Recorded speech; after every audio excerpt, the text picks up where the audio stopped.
السلام علیکم دوستو، میرا نام ہے ملک سجاد اور آپ دیکھ رہے ہیں سعودی ٹی وی۔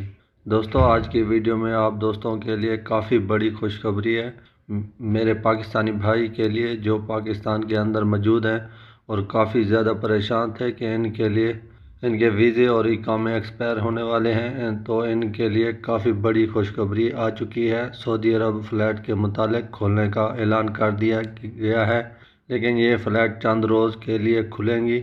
آپ دوستوں کو بتاتا چلوں کہ یہ صرف 10 دن کے لیے کھولنے والی ہیں اور سعودی گورنمنٹ نے یہ اعلان رمضان سے پہلے کرنے کا اعلان کر دیا ہے۔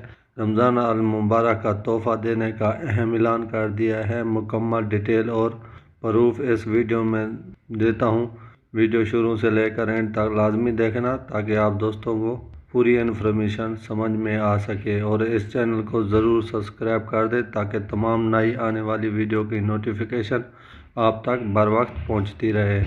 تو بھائیو، سعودی عرب نے یہ فیصلہ کر لیا ہے کہ فلائٹ 10 دن کے لیے اوپن کی جائیں گی تاکہ جو بھی بھائی کے اقامے اور ویزے ویلڈ ہیں وہ جلد سے جلد سعودی عرب واپس پہنچ جائیں اپنے اپنے کام پر۔ دوستو، اللہ پاک سے دعا ہے کہ جو بھی بھائی پاکستان سے سعودی عرب آنا چاہتا ہے وہ جلد سے جلد سعودی عرب پہنچ جائے۔